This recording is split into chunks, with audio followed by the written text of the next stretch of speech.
will be back to sanity in this country. Yeah, okay. Get rid of all this. Okay, so we are all recording now. Everybody, welcome to the March 19th Tinderbox Meetup. Typical format is people introduce themselves that are new. Those that have a project can talk about their project. I actually have one that I need help on today. And then we just kind of generally discuss Tinderbox for the next hour and a half. So let's jump right in. I don't see anyone new. So what are you all working on? Other than we haven't seen Anthony in ages. So, hi Anthony. He's frozen on us. And we lost him. Mr. Bill. Good, I don't want to say morning or afternoon. Hello everyone, for the timing. This is just a little bit of a continuation of last week.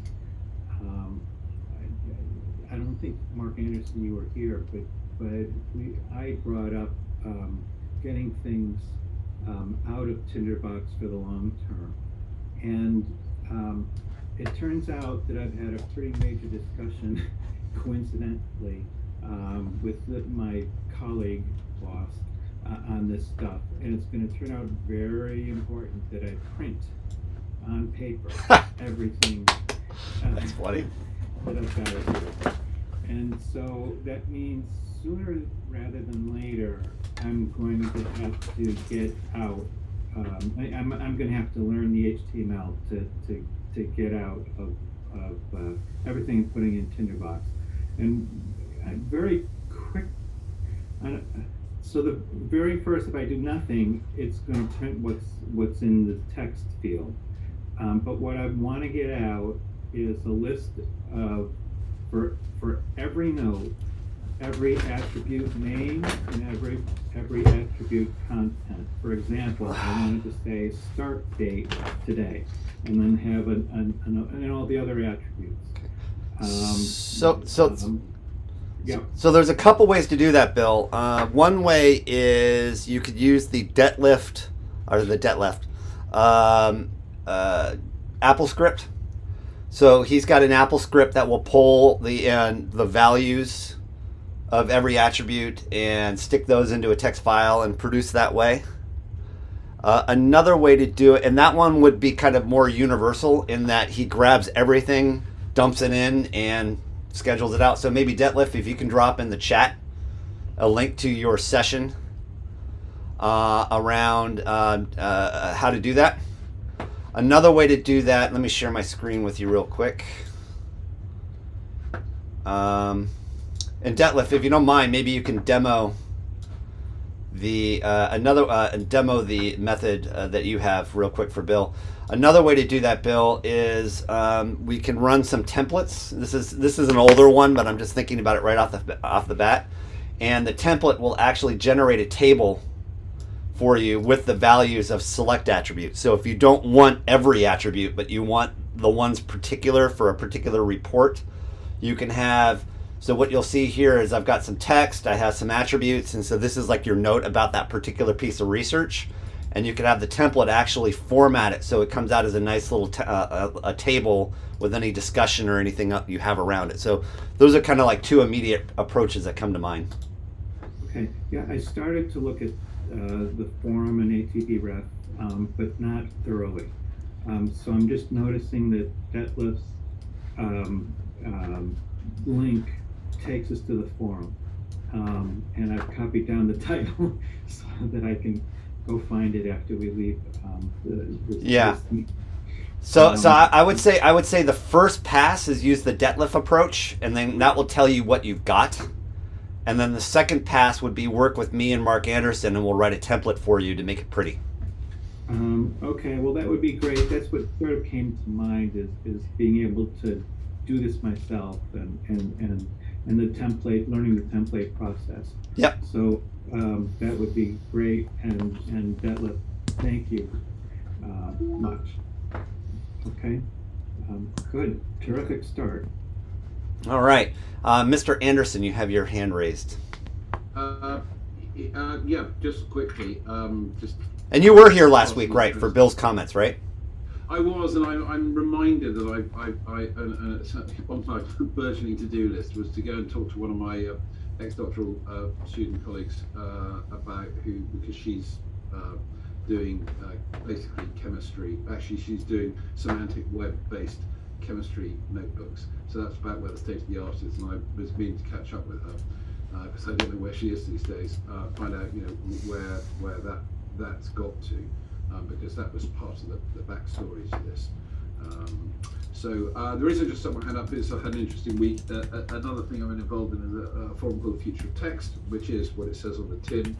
And one of the things we're looking at also is text as we move into the imminent future of VR and AR, and what it means. There's just a lot to be done, because most of the stuff is rinky-dink game stuff, but people I don't think are really thinking seriously too much about the workspace, apart from things like telemedicine, one or two specialized things, or people doing architectural walkthroughs. But the sort of writing, the stuff that is the meat and bread of sort of what we do here, isn't really being addressed. And so we're looking at that in issues like visualization. So one of the things I've done, Peter Wasilka, who's sometimes here, asked me if I could find a way to get a Tinderbox map into VR, which I've sort of done, piggybacking another format. So basically, I got a Tinderbox document to write its map as a JSON file, which I'm sticking in a package of another thing for which someone's written a drag and drop VR importer. The interesting thing at the end of that is what do you get if you put stuff in VR? The truth is actually not very much. Partly because the penny is just dropping. That of course nearly all our visual design is based on the 2D spectrum, and so we found all sorts of clever ways to flatten things into 2D, and which, if you just put it into VR, doesn't really help you very much. You just see it in a big funky space. So there's a really interesting challenge now. So, if I step back and say, well, what would I like to be able to do that I can't do at the moment? It gets interesting, and a real lesson I'm taking out of it is something that we're well set up to do in a tool like Tinderbox. Is it's all down to metadata. Really, if you have a decent set of data, so like your attribute values and things, then you're well set up to start playing. So many things are already in a rather fixed and limited format. So you'd have to sort of pull that all to bits in order to start to play in the environment. So I haven't got anything to show, but I just mention it in case anyone's sort of, beginning to butt up on this, against this subject, and is interested to know more. And if I do have stuff to show people, I'll drop it into the forum or into later chats. Okay, that's it. Perfect.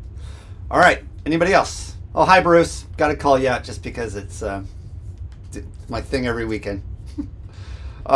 Anybody else have anything? I appreciate the actual acknowledgement. It makes me feel alive. Well, it's like Norm from Cheers. Like when Norm shows up in the bar, you're like, Bruce! That's the comparison? Wow. Yeah, there you go. I have to aspire. So, anybody else have anything? If not, I've got a kind of cool demo I can show. And I actually have a problem I need help with. Very quickly beforehand, just to say so publicly in front of the community, Chuck's really kindly, it's early stages, shared with me. It's really nice because people are always asking for more information about the app, and Chuck's done some really super work looking at, basically how designators work and actually putting that together in a sort of narrative that by the time there's a lot to work through. So it's early stage shareable, but I just want to say it's really lovely to see something coming out, and public thanks to Chuck for taking that forward, because I think it's going to be a really useful addition to the resources we already have when it's all polished up. It was also a great exercise for me to discover how all this stuff works. So. Awesome. Yeah, thank you for that, Chuck. So, shall I? Anybody else have anything else, or can I jump in and show my thing? You're like a kid, you know that. I am. I know. Tinderbox on Christmas morning. Let me try this. But I actually want other people to show their presence first. So if anyone doesn't have anything else, I'll jump right in. So there's two things I want to do. I'll start with remember, if I don't know if you recall, let me share my screen. If you guys call on the forum, we had questions about how do you do like investigatory research. Do you guys all remember that? Whereas we had some investigative reporters that were looking to try to do some research. And I came up with some model to help them do that. So let me first ask, do you guys remember that? Where they were trying to... Very cool. Yeah. So... Yeah. So I've kind of templatized this now, and I worked with 3 different people this week, taking the same file for different types of associated projects.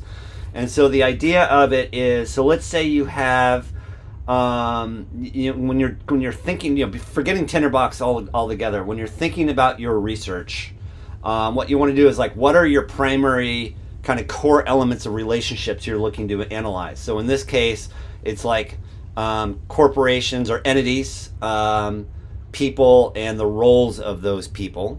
And again, these objects can be anything you want. It doesn't have to be company, people, roles. It could be any kind of association you want to make.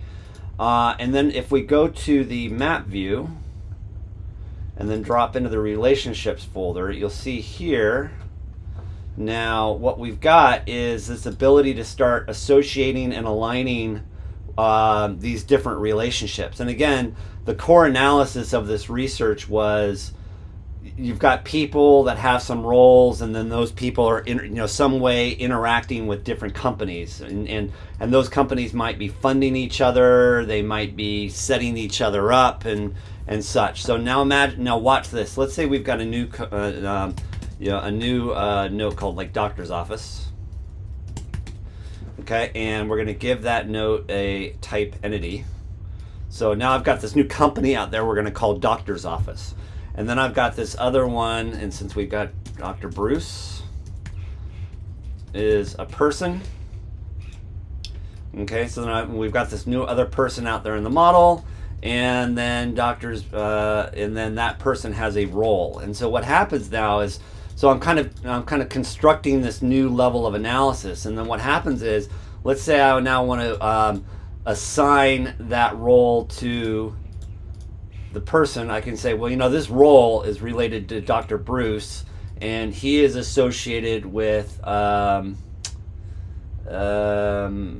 didn't index the companies yet, but I can go ahead and type it in with company Dr. Office. And you'll see, okay, because that go like that, and you'll see that now that's why that didn't work before, because I didn't have the prefix in it. And so you'll now see that automatically the second I do that, it starts, and let's go do another one. We'll call it entity office 2, right? And so let's say and this is kind of interesting. So Dr. Bruce works with Dr. Office, but he also works with Office 2. So if I come up here and I select and say, where's Office 2? It's not, I gotta put the entity here. Okay, so now I come up here, I can select role, company, and you'll see Office 2 is automatically in the list. Go like that, and the second I do it, the note automatically connects. So what you're able to do is start doing this mapping of this analysis, and then when you pop back to the outline view, you can see that Office 2 here, Dr. Office is there, and then you can apply templates and such, and then run reports any way you want to do it. But the really cool thing about this is, and what we tweaked versus what we did last week, was making sure the directionality of the arrows worked. And how we did that was it's really simple little tweak in the prefixing. We just kind of added a condition here that says, if the person is a contact, then I want you to link from the contact to the person. If it's not a contact, meaning it's going to an organization, I want you to link to it.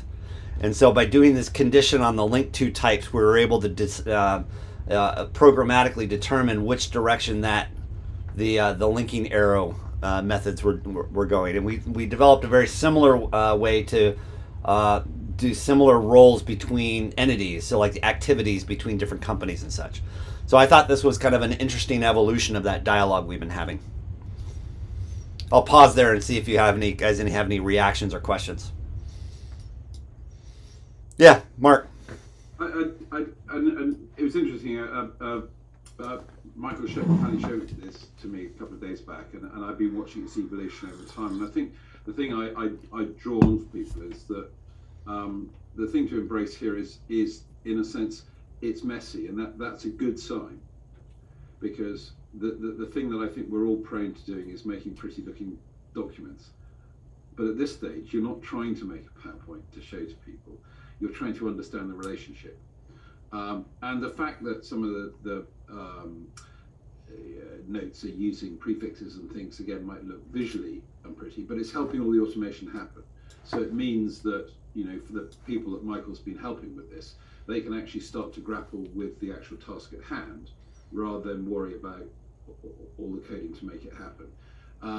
Because frankly, until you've actually done the analysis, worrying about how pretty it looks and how you explain it to somebody else really is a tomorrow problem.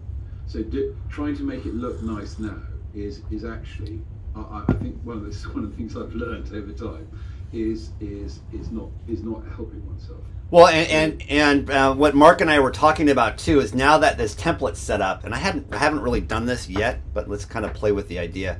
So let's say you've been working similar to, and again, Bruce, I'm going to use your name again, but similar to the way, you know, Bruce does sometimes, where he'll pop in and he'll use, say, a Google Sheets or, you know, some other original method to organize his information. So let's say if we were to pop up a document here, and let's just look at this real quick. So let's say, like, you know, the organization is, you know, the name is, you know, entity 1, entity 2, and, you know, the what else do we need to know about this one? You know, and then you could have like start dates, end dates, end date. Yeah, you could have short title, and so in this case, it's going to be 1 and 2. We'll just do this as an example, and we'll say 3/1/22. Let's say 5/6/22 and 1/1/2019. So let's say you had a whole spreadsheet that you've been working on where you've been collecting entities and people and stuff like that. What you could do is just copy this, go in here, it automatically imports. I can then pull those entities up, stick them in, give it the entity prototype, right?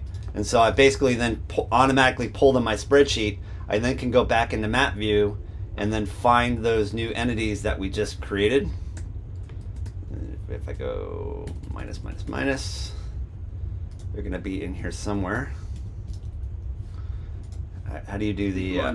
Yeah, hang on, I just got to start typing. Entity -1. Whoops. Where are they in map view? This is where. Did you do Control Option? No, I moved them. To show them that. Oh, I deleted them. All right, let's go through that exercise again. So I go here. Oops. Come on. Copy. Paste. Imported spreadsheet. It got sorted. Roll it up here. Call them entities. There they are. Their notes. Reapply that entity prototype. So now I've got my two newly created entities. And then if I go back here, they should be in map view.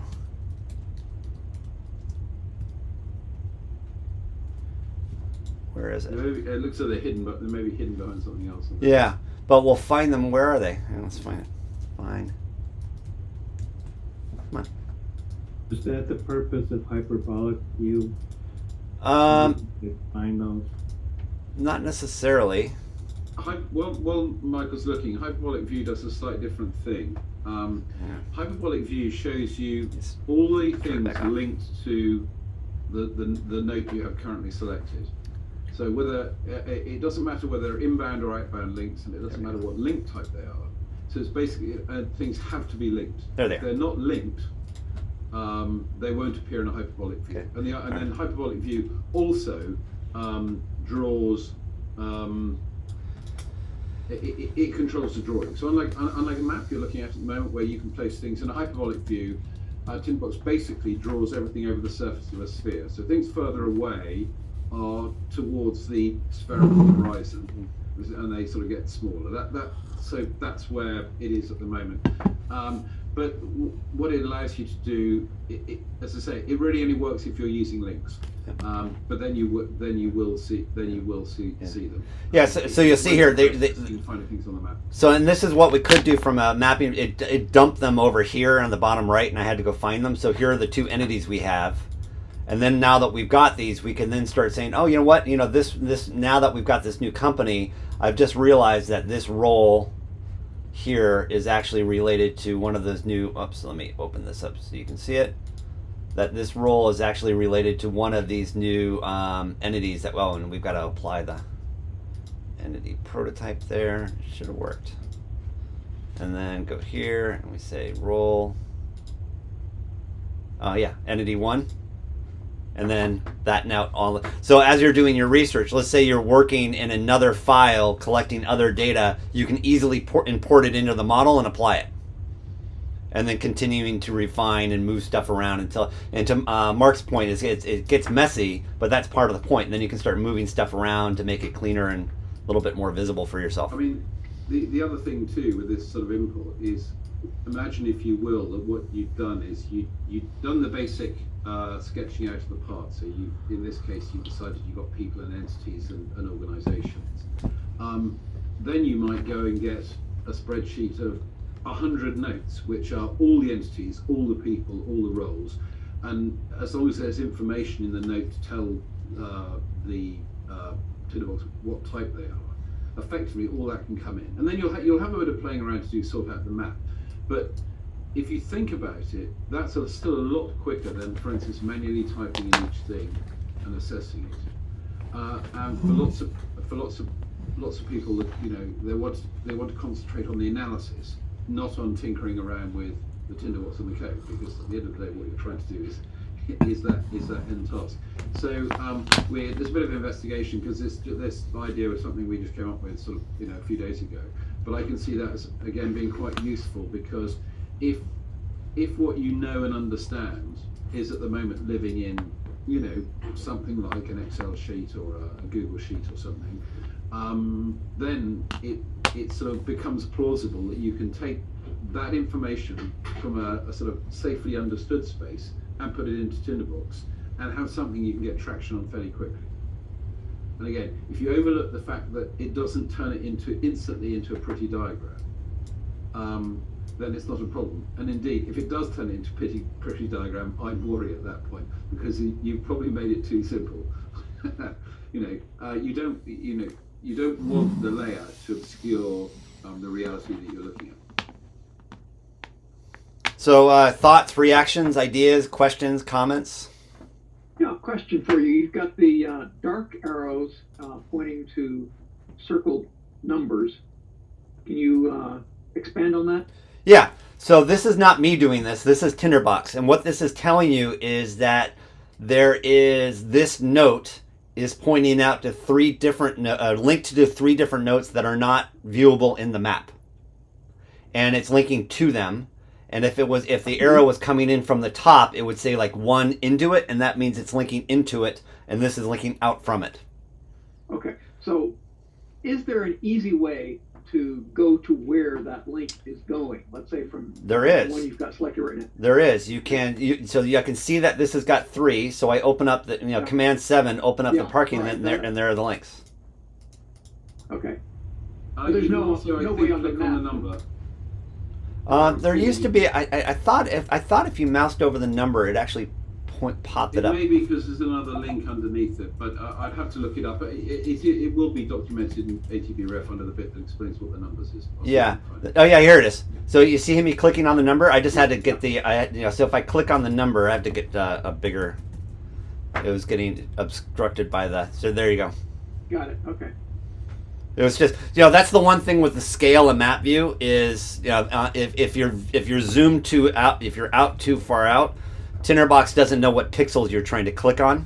So sometimes you just need to come back in and then help it understand, this is what I want.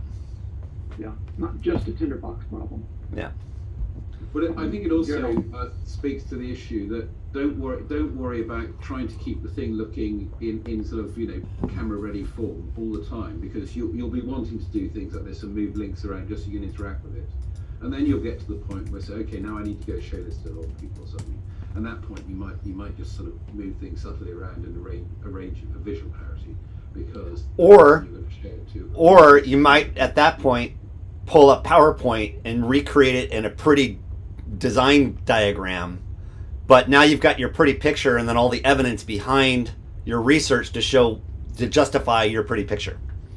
The other thing is, don't forget that you can, although the settings work at the scope of a link type, but for any link type you can say, for instance, I don't want this link type to have a label. So we might say all the competition links don't have a label. Or we might say, I don't want to see the competition links.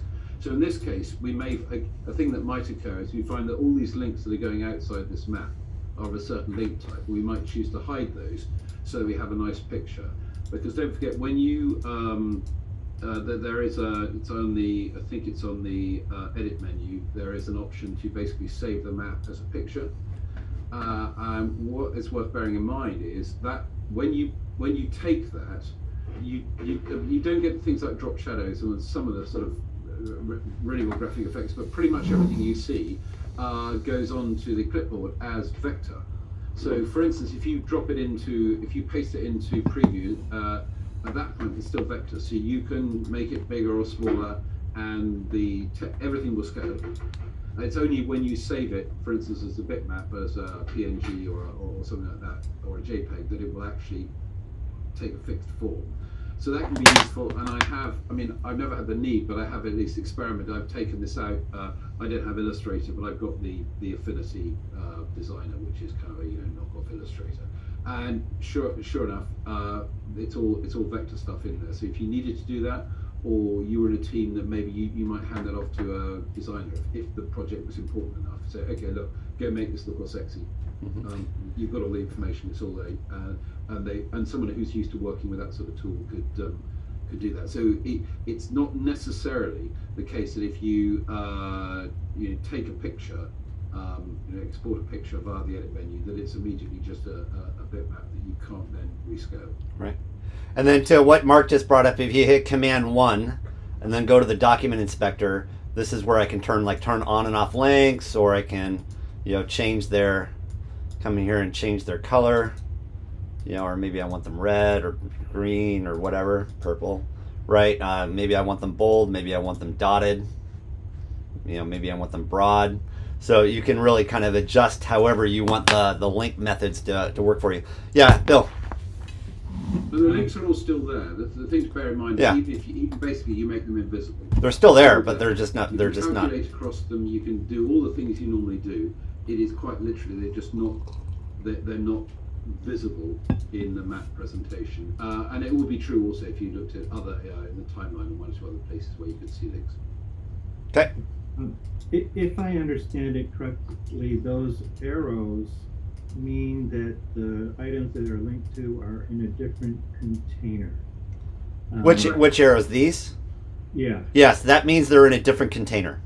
So one of the things that you brought up when you were creating this model was to try to avoid the different containers. So Yeah. you wouldn't have that, and Yeah.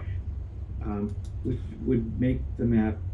So let me explain that. So remember, in the preamble of my introducing this demo, the purpose of the research is to focus on your objects, the relationships that, how do I word my research question? So the research question is, what are the relationships between roles, people, and entities? Right? That's the primary research question. So when in that context, then the objects of interest need to be at the top level, all in one directory.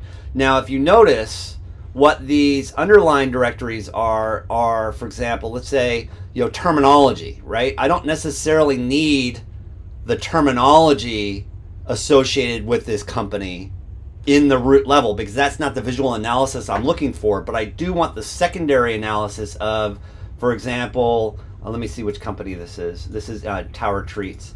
So I do want the secondary analysis that Tower Treats is related to food, gifting, and treats, and that their competition are crumble cookies and treats, right? So then I can then define these terminology down in different notes. So in my primary visual analysis of my relationship analysis, I need them all to have on this top level, but in my secondary terminology analysis, the terms can be buried into another container.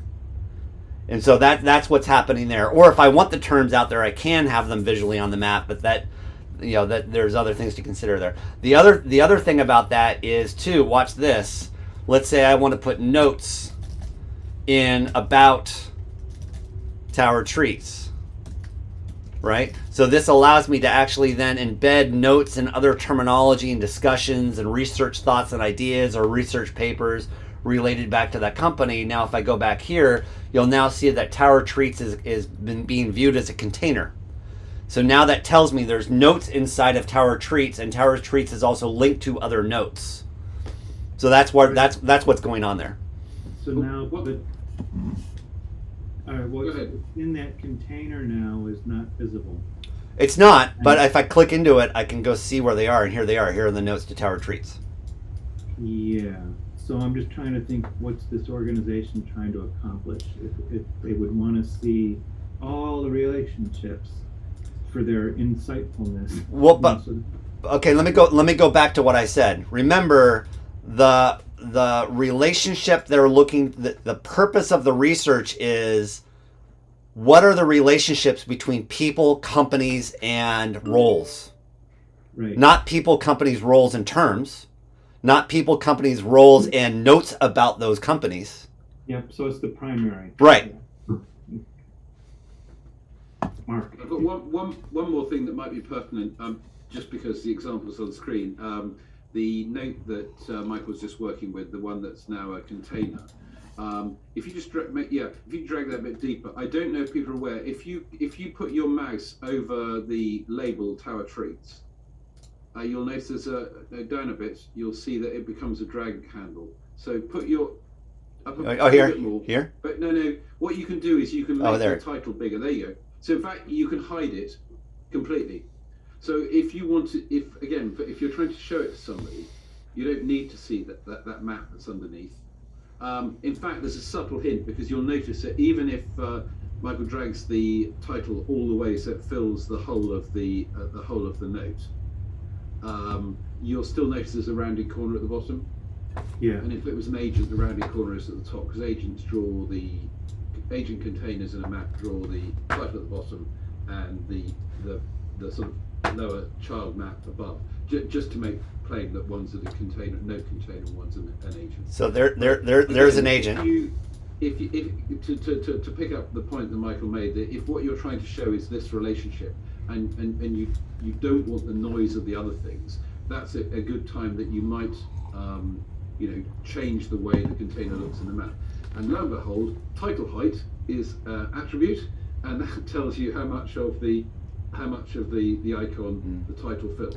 Now, actually, let me go back to kind of comment on Bill's. All right, my mouse just lost connection here. My battery died. This is by the stupidest design ever. You have to power your freaking mouse from the bottom so it's dead. I just don't understand it. So let me show you this. Now, let's say, Bill, you did want to, for the sake of argument, for whatever reason, you wanted to now move the terminology into the discussion. You could, in theory, move that up now into the discussion, and you'll now see those term notes will show up on the map somewhere, and then you can move them around. The problem with doing that, though, is you'll see then here, those terms just got automatically generated again, because the point being in my research is just the way I have my action script working is they're generating term notes.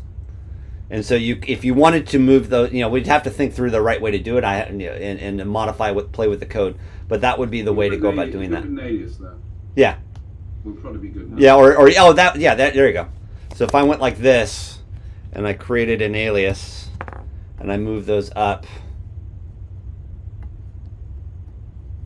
right, and now they're term notes here, and I'll just give them. Call them terms. There they are. Go back to map view. And again, one of the things we can do with the, I just got to find them now. It'll be down and right. I think that's where. Where do they go? You'll need to pan right. They were on the left of the. Oh, were they? Oh, they Where are they? Oh yeah, here they are. Right there. Here they are. So you see, so now I've brought these terms into the relationship, and again. I don't have it in this file, but I actually have about 10 lines of action code that would say, okay, if you're an alias, reproduce the links from the original note to this alias, and then it would automatically generate the linking, regenerate the linking for you. Just to interject with the thing about this crazy thing, I added something to the note, and where are they? One of the problems Tinderbox has got is if you create a note, a new note in, say, outline in some other view, and then go look at it in the map, Tinderbox has got to figure out where to put it, because you didn't say where to put it. But obviously it would be unhelpful if it say put it on the map, especially if it say put it behind something else, so you just didn't know it was there. So it'll either try and put it off in one corner, or if you've added it, I think these ones got added at the left because basically it tried to add it under a note. So it added it close to the notes that came before it in the outline. What you can do is, I'm trying to remember, I think is it Command Option Shift, I think shows you the whole map. So if you've got something that's miles out on this virtual map, it will zoom the whole map out so that everything on the map is visible, which will give you some indication of where things are. It's not ideal, and there isn't an easy fix for it, because just about every easy fix you can think of, well, I'll just ignore, or I'll never make that sort of mistake. It generally proves not to be the case. So don't be surprised if you add things to the map in another view that you may have to just hunt around a bit. But especially if you know the name, just blind type it. Yeah. So you see, if I'm typing here and I know I'm looking for term treat, I just go like this. And Tinderbox will jump me to term treat and tell me where it is. And then I can pull it over. And if term gifting's down here, I can just go term, got that, term hyphen gift. And then it'll jump down here and tell me that's where it is. So is that helpful at all, Bill? Yeah, just a curious question. There's an overarching theme here that's very important, is to put on the screen what's relevant. Yes. And in this case, it would seem that they're looking for insights. Yes. So they want as much on that screen as they can. Oh, maybe there's a relationship that they want to find. Well, and again, I've now done it I've done it with 3 people this week. The first one that stimulated this was investigative journalism that's looking to understand the source of funding and political influence that different people, agencies, nonprofits are having on extremist groups. That was the first set of research. The second set of research was related to how hospitals are managing different types of treatments, diabetes, health, and other types of terms. That's where, if you go down here, we started getting some terminology like diabetes and such in the demo. And then the third one was a market assessment analysis to understand competitor associations with who is the leadership of different kind of corporations. And like in this model, Tower Treats is trying to figure out, here's their leadership, here are our competitors, and here's who we're going to distribute our products to. So again, there's just in this model, the primary 3 objects of orientation are companies, roles, and people. if you had a different type of research, it could be disease states, research centers, and I don't know. You figure it out, but you get the idea. And I think if you get more than 3 or 4 or 5, that's too many, right? Because it'll get too messy, and your research wouldn't be focused. And then to everybody's point, or Mark especially, and Michael, you want to have a bit of a mess. Yes. So it would be really interesting to know.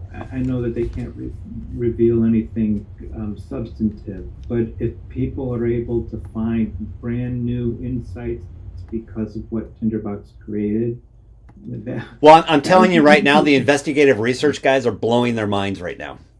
I've seen their work from what the hell did we do 2 weeks ago to now, like, oh my God, I had no idea that was happening. Okay. Yeah. It's really good to know. Yeah. Yeah, Mark, you're on mute. Yeah, and I've seen this in the past too with similar things, in a sense, because where people were at the time is they were probably working in something like a spreadsheet, and you just can't. It's akin to effectively what VR and AR may unlock for us. It's yet another plastic space where we can move stuff around. So what the map, to me, what the map allows you to do when you're using it like this is that it's a sort of plastic space where you can do the associative mapping that our human brains do quite well. And so that the trick is to give the software-y part, the application, enough bits of information to play with, so that it can, in a sense, follow what you're doing and capture it. So put the right labels on the right things. And the great thing is, once you've done that, it's all there. So when you get to the point where you want to show somebody else, which might be a picture, but might as easily be a report with quite a lot of written content, say, behind it, you've got all that information. And that's a real win. So there's your written report. So again, this is why I love Tinderbox so much, in that, to that point, all of your information and all of the details are all in one place. And when you want to visually look at it, you can. When you want to, put it into a puppy mill Microsoft Word version, you can. You can mix and match and, move the attribute values around however you want. If you want to build a table, you can. If you want to build whatever type of report we were show earlier, and you can. The other thing you can do too is then you can, for instance, dump into timeline, right? And you can say, okay, now I can start moving these companies around and say, and this is a bit messy right now, but like here are different entities, and let's grab some people. Here are people.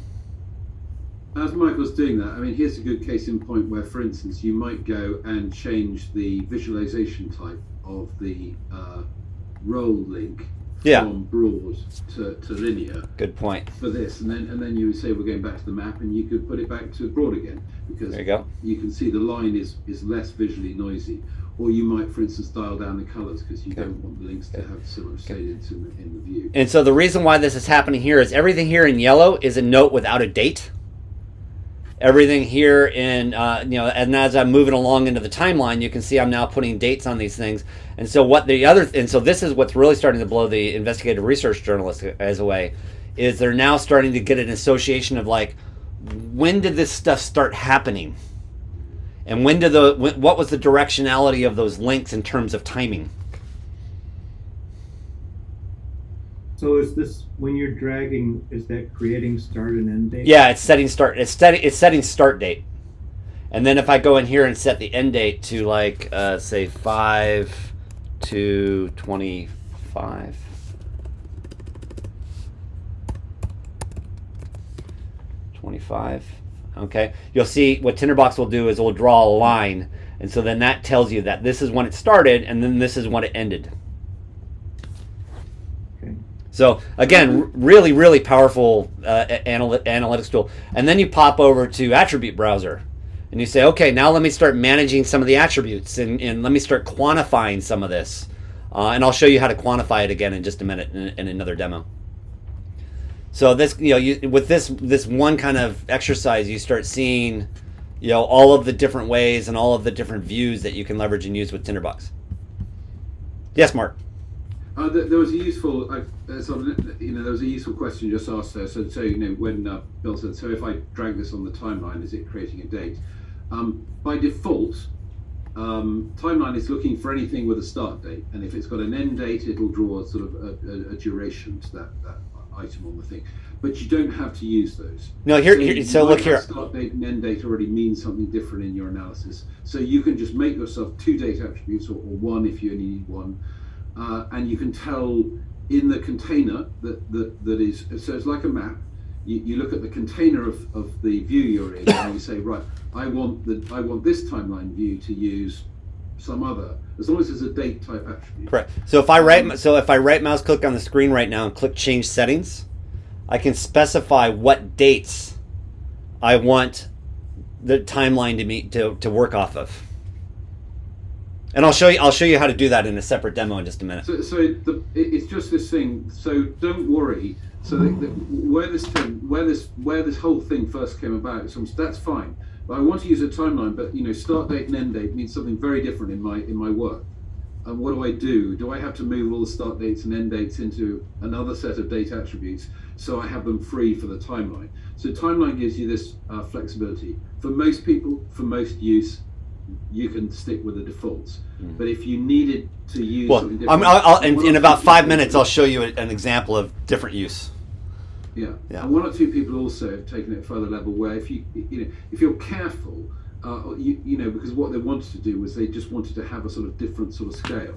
But if you just took the same date every month or something, you can treat it as a quasi-numeric scale. In other words, you just wanted to basically say, this happened before that in my sequence, in my process. So you can fake it using dates, but you're still going to get processing. Or the other thing you can do, if you do want to not be reliant on dates, but you want to have a sort of left to right or up to down sequence, is that you can make yourself a custom attribute that's a number, and you can basically use that number to set the X or the Y coordinate of a given note. So in other words, all the things that happened earlier might have, say, a lower number in this user attribute you set. And so there are a number of ways you can again do this teasing apart.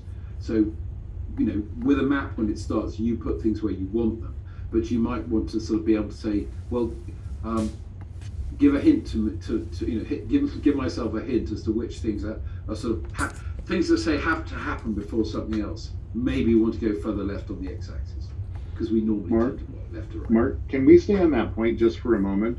Yeah. That was a really interesting concept you just brought up. So you can treat this as a little bit of an XY plot. That's what you're suggesting? Yes, you can either do it in the timeline, or before we had the timeline, people used to do it by playing with the XY values on the map. Right. Again, what I'd urge, if this sort of thing interests you, is just go make a new little document.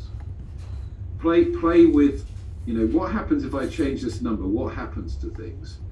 And then so that you're comfortable with the effect that's happening, and then apply it to your map. It's our natural tendency to say, what I'll do, right, I'll take all my research, I'll apply this thing, press the button, and stuff's all over the place. And then you're trying to sort of herd it all back into position. So it's definitely a thing where I'd say experiment in a small map, so that you have some confidence that when you do what you think you're doing, that you actually get that outcome. And then you can take that code and apply it easily to the map. Conceptually, just to be sure that I understand this right, let's say that, all right, I'm a psychologist. Let's say I'm interested in student behavior, aggression and property damage. And there are a number of occurrences, and there is duration of each occurrence. Yes. So the behavior would be the label. The number of occurrences might be my y-axis. The duration might be my x-axis. I can see a plot. And what makes this potentially advantageous over a spreadsheet, with a spreadsheet I'll get the graph, but if I do it this way, I can also have notes and drill down to my notes as well. Am I conceptualizing that properly? Yes. Yeah. And that's why I said here, that's why you have these notes here. So let's do an example of what you just said, Bruce. So behavior. right? So we're going to call this a behavior, and then just for hacking this up really quick, let's say entities are now behavior. Let me get the standard view so I can actually see what I'm typing. By the way, is today being recorded? Yes. Okay, good. All right. So I'm going to now It's just change. not recorded on the Zoom because we don't have control then. Yep. Yeah. So I'm now going to change this to P behavior. Let's change these back to P entities so I don't screw this up too bad. And then I'm going to say my P behavior now is going to be, I don't know, let's pick a Go with clock. swearing. Right. Well, pick like a clock just so we can see them differently, right? So you can just see how the model that I built here, this template, now says, okay, these people interact with these behaviors, and then you could put timelines on those behaviors. Now, remember, you can change the method here. So if I double click on this, it rolls it up to, now I'm just looking at this container. And then what I do is I say, now let's go open this note in its own tab, and then I want to say view and timeline. So now I'm looking at all of these behaviors related in relations to these people, and you can see them stretch out. And what just to give you an example of what we talked about earlier, let's say we jump here, and let's say in our behavior prototype we have not start date, end date, but we create another attribute called trigger date. I'm making stuff up right now, so I'm going to create a new thing called trigger date. And so now I've got an attribute called trigger date, and that's going to start on 5/1/26.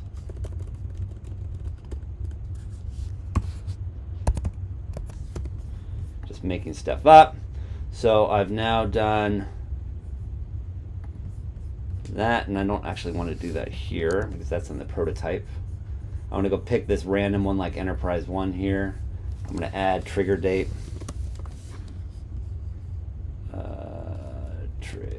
Trigger date. I forget. Can time be added? Oh, time is there part of the date. Yeah. Fine. Right, time's added So part of the when date. when you add a date, Tinderbox, if you don't give it a time, Tinderbox takes the current system time and applies it. And most of the time you don't need to know, and you only see the time when that in a displayed attribute or in get info, you only see the time part when you actually edit it. Normally it's hidden because you don't want. And So you see, you can actually play with the formatting and show the time as well. so you see now here we've changed make my timeline based on trigger dates, not on start date. So everything else disappeared, and I now just have that one behavior. Then I can go back here, go back and make it back to start dates. And now I got everything back. So you can swatch back and forth and do all this really cool stuff. For Bruce, just so because in this view, the y-axis is controlled by the view, because if two things are overlapping, if they'll get moved down so that they don't overlap. But one thing you can do is there a thing called timeline bands, which are documented in TVRef under the timeline view. You can say band 1, or you might have different behaviors, might be a different band. Well, let me show you this. So if I go here, or different locations. So look, you entity. You could have home and school or something. Entity, roles, people. So you see I've established on this one timeline bands, entity, role, people. And so the way Tinderbox works is it works on a base 10.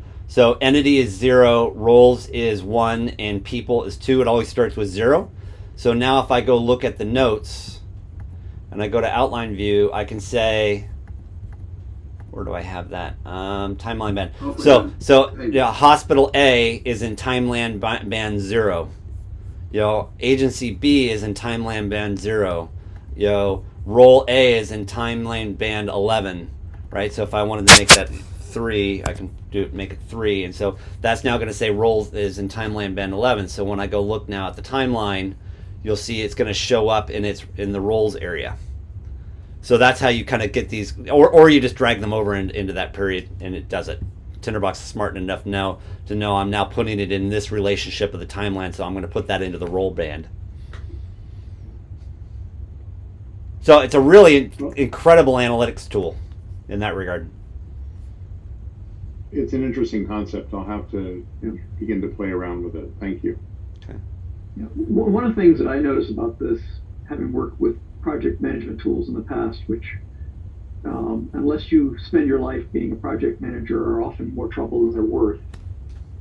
What I find very appealing about the way the Tinderbox does it is while you can create links like this in other project management tools, the linking in Tinderbox is so much richer, and you can create awful lot of links that have to do with aspects of dealing with a project that other project management tools wouldn't encompass.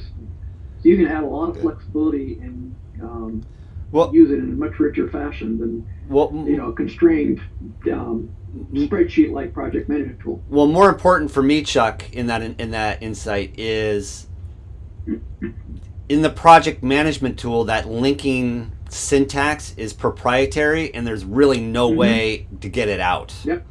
Whereas in Tinderbox, I can export out the linking relationships as a value in an Excel spreadsheet that then can be imported into any other tool. Yep. Right? So I can specify the link paths, the attribute methods. I can really map out any syntax I want that any other tool can ingest as long as they tell me what they want. And that's what Mark Anderson's been doing with his 3D virtual rendering. And then he's found that the tool that he's trying to import it in has got a bunch of undocumented crap, and it doesn't make any sense to spend the effort to do it. And there's a whole other set of insights he's getting. Yeah. But Tinderbox gives you the ability to do that work. So you can make node and edge, whether in separate files, a list of nodes and a list of edges. But that is now quite easily done because you can use basically if you use a note ID, which at least out of Tinderbox, you might want to change it to a more global ID or something if you're going to a larger system. But yes, that I found to be remarkably useful for moving data out of Tinderbox into some sort of display format. Okay. One other thing I just wanted to footnote, we don't have to talk about it right now, but I'd kind of like to talk about the time formatting in Tinderbox. And we can do it. Tinderbox's tendency to not show seconds, and I have found that I need to find seconds. I'm actually timing operations within Tinderbox. So let me show you how to do that. So if we go up here, let me go to outline view, might be easier. So the way I figured it out is, let's create an attribute called time, if I don't have one already. All right, and the key is to, when you're creating that attribute, can you see my screen? Mm-hmm. The key is to set it as an interval. Mm-hmm. Right, for those that are watching. So now I've got a interval time. Where'd it go?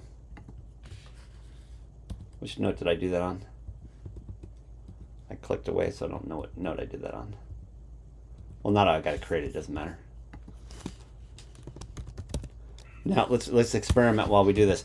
So I've got time, and so I believe, if I'm not mistaken, if I do this 0, 1, so 1 hour, 10 minutes, 56 seconds. That's how you do that. So it defaults to minutes and seconds, but if you add in the extra thing, then you get your your hours, minutes, and seconds. Okay. So what I'm getting at is if you set the time, the current time, if you have that field or some other date or time field, and if you set the time and you display seconds, they're always 0. And I just wanted to mention that I have come up with a hack that can fix that. You want to show us? Anybody else have it? I'm not in a position to share screen right now. Okay. But just very quickly, I was just curious if other people have had a need for seconds, and if anybody had any insight as to why it is that Tinderbox doesn't currently support it. It displays it, keeps it, but it doesn't get time information from the clock, the system clock. Yeah, I do that with my video recordings, Chuck, so I could really use that. Yeah, there's a bit of a history here. All right, that's what I figured. That's what I Well, figured. yeah. So let me try and break it down. So, and the first part will be very familiar to those present who have some coding background. But a date time is just the number of milliseconds from a sort of a fixed point in time. I think it's Okay. it's January 1st, 1970 is like when the internet set the. I think it's the Totally depends on what system you're dealing Yeah. Yeah, but anyway, it's a number. So under the hood, Yep. a date is actually just a number. So the seconds are in there whether you want them or not, sort of thing. The question then becomes, can I set the seconds? Chuck's extremely right that when you do something like set today, it just takes the system clock to be at the current minute. And I think the reason is that it was probably a pragmatic decision by Mark, and I speak because he's not here to defend it, but I assume that it was considered that most people probably didn't need seconds. You can set seconds, so you can go in and you can add, sort of, because I do the months and things the other way around, but basically you can put month / day / year space and then hours : minutes : seconds, and Tinderbox will accept that as an input. So this is where and there is a seconds command, so you can say the number of seconds between this time and another time. So it's sort of there. I think the main place where is probably missing, listening to Chuck's comment earlier, is that basically if you sort of open a note and show start date in the displayed attributes and type in today, it'll probably add the current system time at 0 seconds when it might have been 30. Well, exactly. So if you look at the screen, if I go in here and end date right now and type in today, or not Tunday, today, right, and then click away, come back, it makes it there is no seconds. But if I go ahead and then add those seconds, I can, and Tinderbox will keep them. Well, if you had a display format that included seconds, it would show 00. Right. You can set a display format, because Right, don't forget that the what you see in this table, and it's the same table as it's used in the get info dialog, is there are sort of 3 easy defaults that you can set for preferences. But if you need something that's more specific, like you need to see the seconds, again, the format is an attribute, and you can set that, and it should show the seconds. If it doesn't, that's probably something to drop a note to Mark, because I suspect that's an oversight. And that will occur probably because not many people use seconds, but it's entirely the case. Yeah, I wouldn't call it an oversight because that's not necessarily negative. Just never got around to doing it. No, exactly. Yeah. Maybe shouted out with the cry of pain saying it was supposed to do that. Yeah. I'd also mention, because intervals got mentioned, intervals, as I recall, I think are presumed to normally be less than a day. It might be less than 30 days. I'll have written it down somewhere in the ATBRF. The point is, you don't have an interval that's sort of 4 years. The whole idea of the interval was people who really wanted to be working. I think it was somebody who was doing operation room scheduling or something like that, and they just needed to work at a sort of smaller time scale.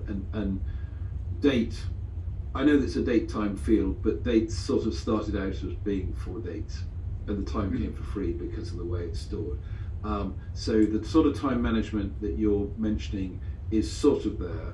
And if you're not seeing something that you think you should, definitely drop Mark a line. I suspect it's eminently fixable.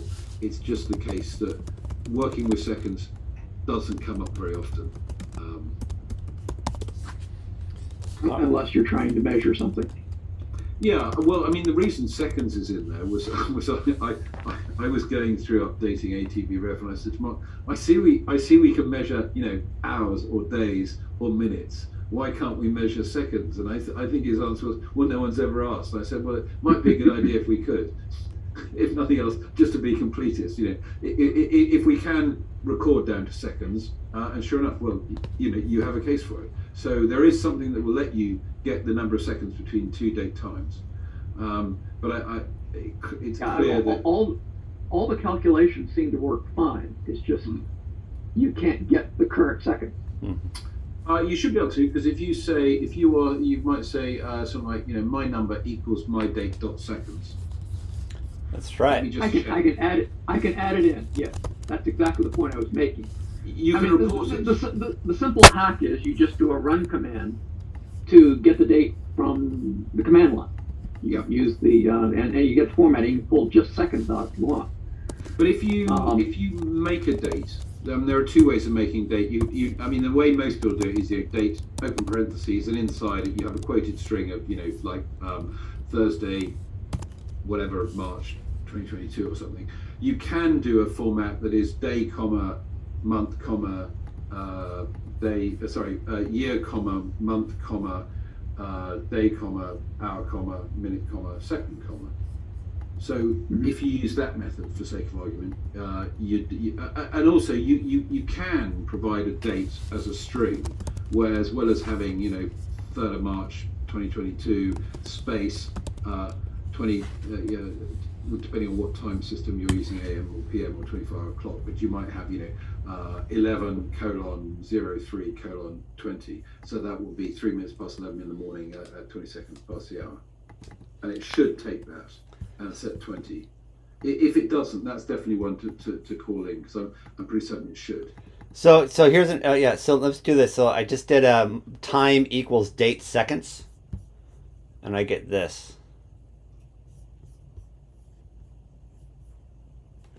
And if What happens? You reapply that stamp. if I do my number, just so we can do it both at the same time. No, it's date. No, you've asked for the date. What you want is time equals. Got it.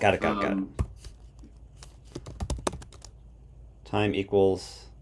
No. You want mine. So you take my number equals $time dot seconds. Got it.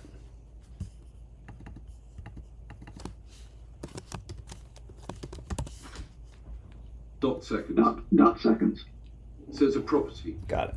Effectively, it's a dot operator property Okay. of a date attribute, and it's read write. And let's set the time to what? Like 10. Let's set time to 10:07.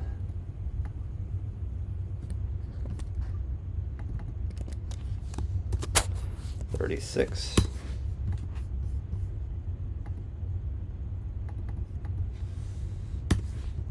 It should. Just refresh the note. No. Okay, let me just go check my notes. Okay. All right. Yeah. Again, the only thing I was really observing is, in all respects, as far as I can tell, Tinderbox handles a full time out to seconds. Yes. It will do intervals. It will do all the calculations correctly.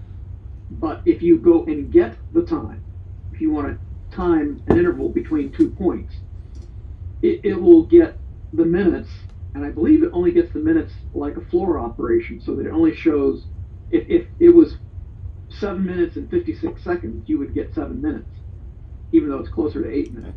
So I think that's a great thing for the backstage to talk to Mr. Bernstein about. Yeah, I brought it up because it's an issue that if people get into it, and they had the problem, I was trying to get a sense would other people find it useful to have at least a temporary hack to deal with that. Okay. But if worst comes to, it may be that in order that you have this classic legacy problem. So the status quo is, if it's not giving seconds, it may be they may need to add another method that allows you to reliably call it and honor the seconds at the time. And the way it's happened over time is it probably means there's some other operator gets in. It's always a tad confusing. It's a bit like we had sets before we had lists. So sets are always deduped and sorted, and now they're not. So apart from that confusion, which is the problem with any long-term sort of toolbox like this, because basically the world is changing under its feet, even if the app isn't changing, and all things arises. Okay. All right. So I think any more insight on this demo, because I have one more thing I do want to show. I think that could be interesting. Bill, did you have a comment? I saw you had your hand up earlier. We may have passed what you wanted to raise, or was it on a different subject? You're mute. You're on mute. just as we had the timeline map that was Michael just had up, I was thinking about your comments, Mark, on what you're doing with the VR. And so I was just imagining an XYZ axis here, so that you have, time is an X and the Y value is a Y, and then some other attribute being a Z, and connecting it into the VR stuff that you're doing. And so it just popped into my head as I saw this. Oh, it might be interesting to see some relationships if you could see 3D instead of 2D. So I just wanted to mention that. You're on mute, Mark. I can just quickly, if I share screen, I quickly give you some indication of roughly what I'm getting out. Share. So I'm using an app called Noda, which is an early stage startup. So everything's a bit, oops, not that one. It's a bit hither and yon, but just trying to see. No.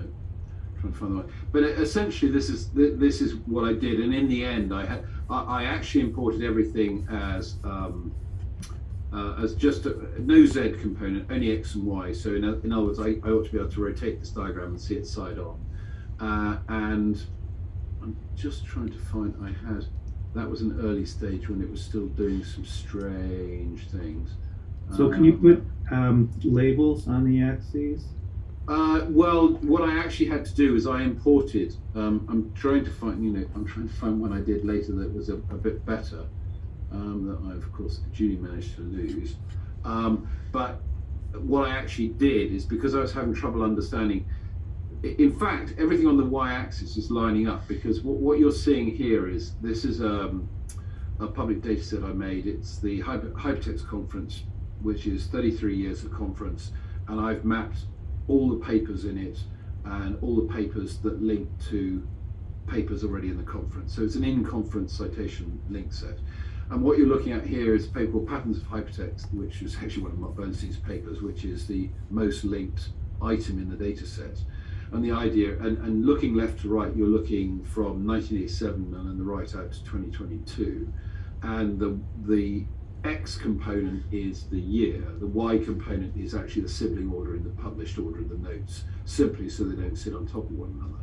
What's interesting here is there's actually quite a parallax error, because the import brings effectively this 2D graph skewed slightly. So this is all the real sort of, well, it is front edge stuff that we're dealing with, because who knew you had to deal with stuff like this? There's also a problem in VR due to it has a very, very odd. The focusing system doesn't work like the human eye, so it has a very, very limited focus step. So in other words, to get things in focus, you have to either walk up to it or bring it in really close in front of your eyes. So you can't look sideways because it's out of focus. These are current limitations, which I'm sure will go away, but state of the art at the moment, that's where it is.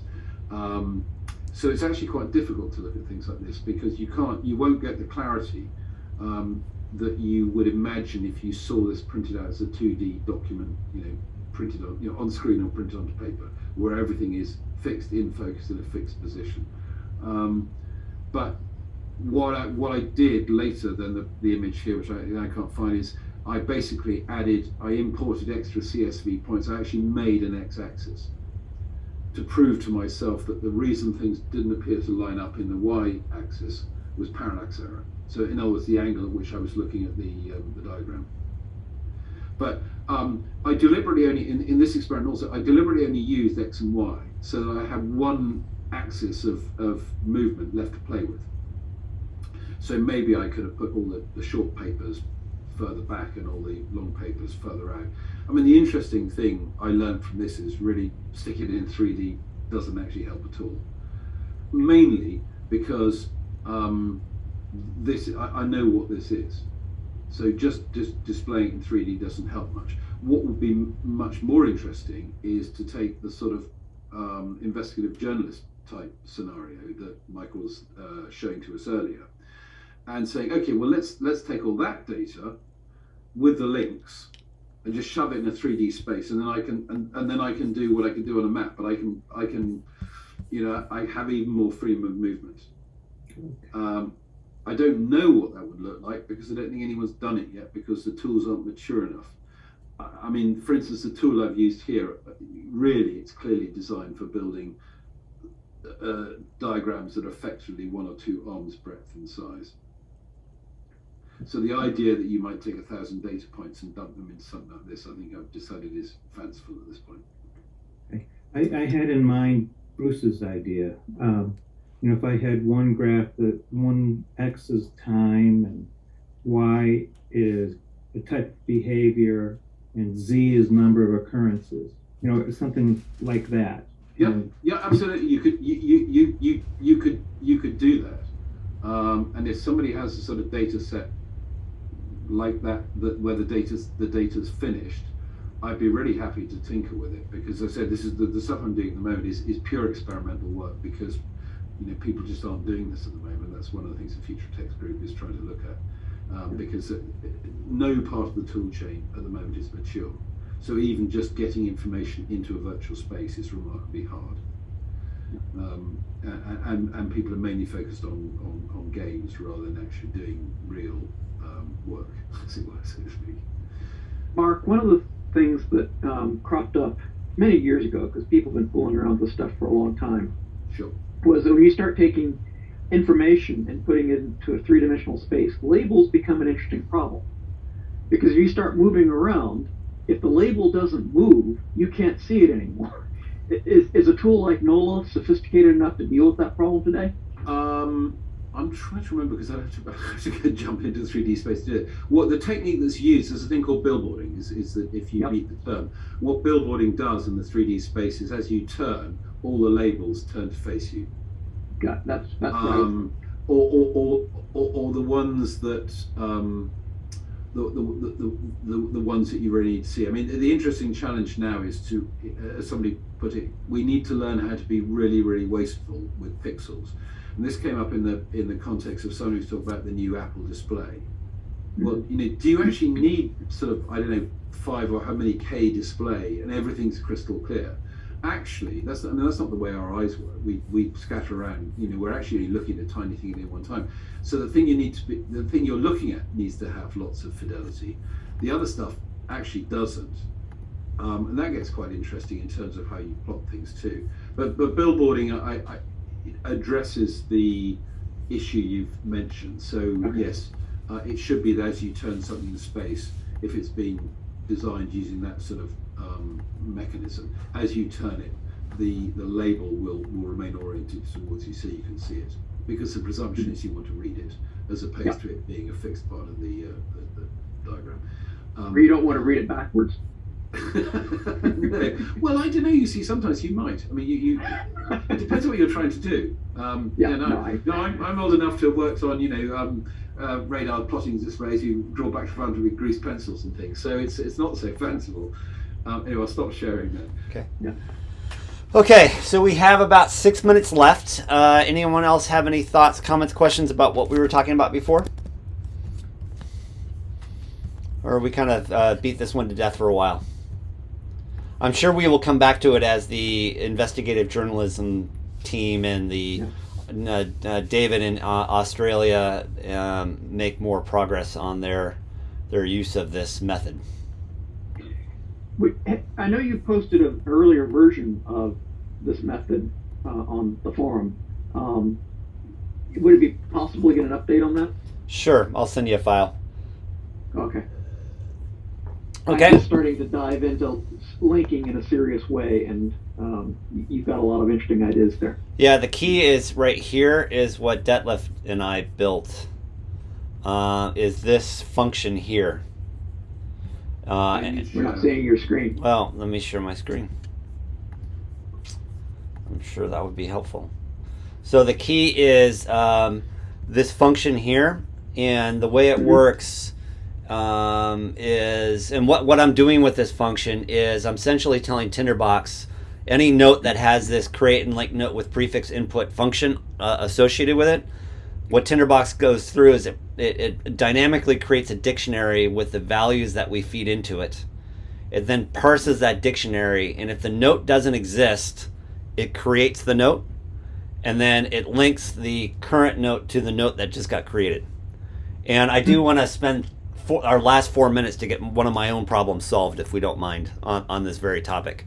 And then I'll give you and the way you pass that note, the parameters, here's an example of that, right? So you'll basically say, here's the function, pass it these parameters, the term attribute, the path you want the new note created, the prefix you want the note to be created with, and the link type you want it to be created with. And you pass it those parameters, and Tinderbox does some really freaking cool magic, and it creates those notes. So I'll show you an example of that in action.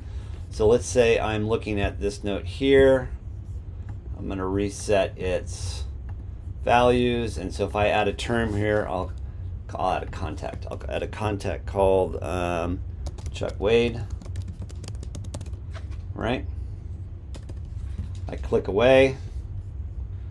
I let it do its thing. I close that. Assuming I have on contact. I don't think I have contacts. That won't work because I don't have contacts linked to this one. I'll just create a term called hello. I might have broken it in this file by now. We'll see. Yep. So you see it's created a note called hello. And if I jump to that, to my terms folder, wherever that is. Where's my terms folder? You have a newly created minted note called hello, and they're all linked together. Now, a fancier way to do that, and so in our last few minutes, let me show you the new way that I've invented on that, is this. Not only can you just pass those hard-coded terms, and this is what I figured out yesterday, which was wickedly cool. Let me see if I can, is it in this file? I may not have it in this file, and I'll have to show you later. Okay, here. Check this out. What I figured out is, oops, Mark's got to figure that out. If your action code is too long, the box doesn't work very well.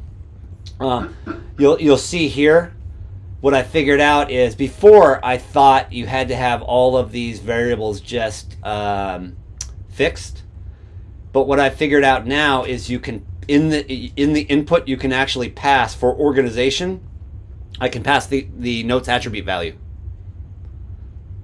And that's a really important breakthrough I had for mine. So now I can have if I go look at the note run here, I quickly just added in my string a new value called organization, and the organization's getting passed, and then I can determine, based on what type of organization it is, or if it's a contact versus an entity, where do I want those items created. So that's another way of doing it.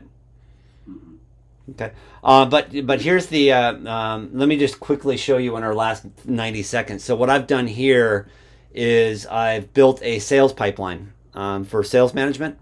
So what you're seeing here is, like, here's advisory services, and here's the inventory of products and services that I can sell, or sponsorship methods. So let's say I want to go in here and I create a new note, an opportunity, and I'm going to call sell some stuff. And sell some stuff is linked to the, let me turn before I lose my video. Sell some stuff is linked to the inventory item of strategic, so let's call it speaker's dinner. Actually, let me get one that I know that has a price. Inventory is linked to, let's call it the trust study. So over here, I'll go ahead and tell it to have the inventory go into the opportunity using inventory, and I'll create that link. You'll see that the price gets automatically populated. I can then specify, that this deal is in the in progress stage. Let me move it this way. Its program is this event. The organization it's going, I'm trying to sell it to is, let's give it a new organization now. This is actually where it gets really cool. So if I go in here and I say, the new organization is Chuck Inc. All right, and then if I click away, you'll actually see it's going to create, and then I'm going to give it I'm going to say my deal price is actually not 25,000. Chuck Inc. negotiated me down to 22, and I've got a 75% factor of closing that deal. So now if I click away, you'll see that Tinderbox automatically populates that this is a 12% discount. My factored revenue is 16,500, 75% times that. My revenue estimation is 22,000K. My overall revenue is this for this particular deal. And then if I scroll up, you'll see that I've got, the numbers just changed, and Tinderbox is now dynamically calculating my entire sales pipeline. And the challenge I'm struggling with right now, and I might have just broke it before the call, is where did the Chuck Inc. deal go? Here it is. So there's the opportunity, there's the organization. It should have created for me the Chuck Inc. note. But let me, and again, if you can stay, if you guys have to leave, you can leave, but because now I'm actually trying to solve my thing in real time. But it should have created the Chuck Inc. note, which I'll fix in just a second. But what you'll see here is it should be creating, and this is the comment from Mark. I have an on ad for this note where it says person, and so when I'm adding a new note to the note, you'll see it's adopting the person prototype. But when create is adding the note, it doesn't actually adopt the person prototype. It just slips slips it in there. Know about that problem. Right, and so what I tried to do is work around with this, and I think that's why my note's not getting created, as I screwed it up in here somewhere. Where and I've got to figure it out, but I wanted to essentially apply the person prototype, and I can't figure out how. What do I do? Well, what should happen, and Chuck, who's probably delved into this more, will then correct, is that once you've created the note, you should have the note should be created. Once the note is created, then you can apply the prototype to it. Yeah. Because it's not, I think it bypasses any on ad. Yes, it does. Yeah, it's basically creating back of house. Right. So you say, create the note, and the create process gives you the path of the note it creates, unless it fails for some reason. But you now have the path of the note. You can just say $prototype, name of that path. Well, that's what I tried to do here. And I think Chuck's probably about to tell us that he's delved into that, and it doesn't work like that. Well, no, it does. If you manually create the prototype or any other attributes that you want to associate with it, basically on ad doesn't work with a create, and that was reported in Backstage. I'm not sure why that happens. I think it's just a timing issue probably. But what you have to then do is you have to either have a function for your on ad, which you could then invoke right after you create the note, or you just, in your create operation, you create the note, then you assign the prototype for that note, assign the start date or whatever else it is you're trying to do at the same time, and make that part of the create process. Yeah. That's the workaround. Yeah. A little bit I mean, awkward, but it works. The frustrating part is if you have a quite complicated on ad, of course, then you're having you break down the whole point of having the code in one place. I presume, which is why I suggested the function. Yeah, I presume it's accidental. What I imagine is that because the create is happening effectively back of house, it just doesn't hit the on ad at all. And I would imagine that Mark can probably connect that up. Again, unintentional oversight. It's like all these things you put in place. Who'd have thought you want to invoke the on ad? Well, it turns out you do. So I'm guessing that will happen. Yeah, and another thing I'd note for those watching and seeing some of this code at the moment, one of the things is early stage with functions, and I think it's sort of been accepted but not implemented yet, that really we ought to be able to pass typed information. So if I give a function a number type, it turns up and Tinderbox already knows it's a number. At the moment, everything you pass gets turned into a string and backend, which is why you'll see people who are using code with functions at this point tend to be using a variable declaration, because say, take the fifth thing that I got given, I know it's a number, I'm going to turn it into a variable that I'm telling Tinderbox is a number, and that just gets you around any ambiguity where Tinderbox's internal automatic parsing may get confused as to what your intent was. Yeah. Okay, and again, I was working on this demo like 10 minutes before the meeting, but I broke something clearly. But what this will do, Chuck, is it will actually create, if I type in the word Chuck Inc., it should have created the note here, Chuck Inc., and then stuck your name. Oh, and maybe that's because the name is missing. Let's see if Chuck. It could just be one of my conditions, Chuck Wade. I bet that's it. Yep, there you go. Yep. So it created Chuck Inc. and created Chuck Wade. Yep. Right? And so that way I now have this ability. So essentially now I've built a sales pipeline management tool where you can actually forecast and predict your costs, net revenue, factored revenue, the amount of deals you've won, commission rates versus direct deals, etc. Bill, you have a question? Yeah, I'm like totally not at this level in terms of what I'm doing, but it reminds me of another program that has prompts as a function. Like if you didn't know, you could choose a different prototype. You may not be an automatic do this prototype. You might want to choose between 5 of them. And I was wondering if there's a prompt. What prototype do you want? Well, it's funny you said that, and because Chuck just brought that up like a week and a half ago. Yeah. Okay. So, I can see for Mark it's a sort of slippery slope of this turning into something like AppleScript. So his answer would probably be, if you wanted to do that, well, what you can do is call an AppleScript, which has a chooser function that allows you to create all that. And yes, it's code. It's a different code to action code, but it's there, but invoked through a different thing. There isn't at the moment. Well, the one thing action code doesn't do at the moment is it doesn't allow you to create any sorts of dialogues. So something like a chooser type thing is a dialogue, and so for that reason, in a sense, you can predict it's not there. That doesn't mean it shouldn't be there, or we might not want it. But anyway, that sort of explains why it's not there. In the same way that action code and export code will fail silently, notwithstanding the little error reporting orange bug. It's Tinderbox. I know. So Mark's aim from the outset was to not have a thing that's constantly saying, "Did you mean to do this?" and giving you a whole sort of raft of error dialogues and things.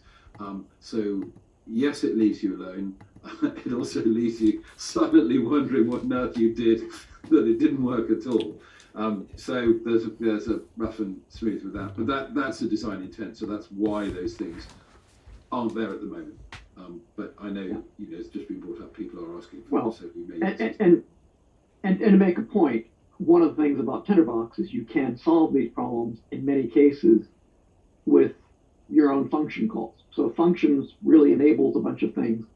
So if you want to debug what's going on, you can in the middle of your code, you can have an if debug do something statement that would give you the record of what you did or the information you need if you're trying to figure out what's going on. So there are a lot of tools within Tinderbox that allow you to work around some of these problems, but not all of them. And the one you raised, Bill, is one that still, I'm struggling with, is how do I have a workflow process where at some point I need the user to say what they want to do next in the workflow. Well, so for example, I tried to do this. Let's say I want to create Zappos here. Until I put in the word Tim, right, the Zappos note doesn't get created. And so now it got created and Tim got created. But I forgot to do that when I was trying to demo it to you guys. So if there could be something that would pop up to tell me, hey, don't forget, you need to put in a person. Well, what you could do, so working within the bounds of the possible, so living within constraints, one of the things you could do, for instance, is you could create the entity Zappos, if it didn't exist, and give it a strike through. So you have an immediate visual tellback that you've got an error state because it shouldn't be struck through. And the strike through would only be set by the condition where you didn't give a name. It doesn't catch all the errors. And also, just say for Bill, the stuff that Chuck's describing, I know it's somewhere beyond where you are, but if you felt you needed to sort of solve such a thing, just ask in the forum, because there are folks there who can help you with that. So we could figure out some code that you could use in your file to help unlock this way. You wouldn't need to write the code. We just need to know what the what the sort of correct Yeah. inputs and outputs are, and then people can help figure that. So But- don't worry that you can't do it if you can't build it all yourself, because that's exactly what the forum's for. Right. Yeah. But Well- the key insight here, though, just so we're clear, is I'm passing the name of the organization from the note, and that's how the function then is able to create the note with the entity name. And then what it does is then it says, okay, you've now created the note with the entity name. Now I want you to then go grab the value that is in Tim from the value of contacts, and then create a person underneath Tim, underneath Zappos. That's what this is doing. Yeah.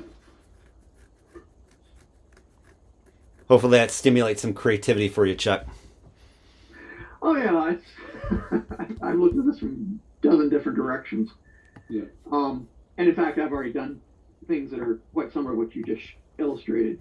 I think the question is we're starting to push some envelopes in Tinderbox, and there's probably we're at the stage right now where there's some fascinating opportunities to do some things that were not possible before, and I think that's maybe something Eastgate is going to drive the direction, but this might be a case where the community can provide some suggestions or inputs as to what it is that's needed. Yep.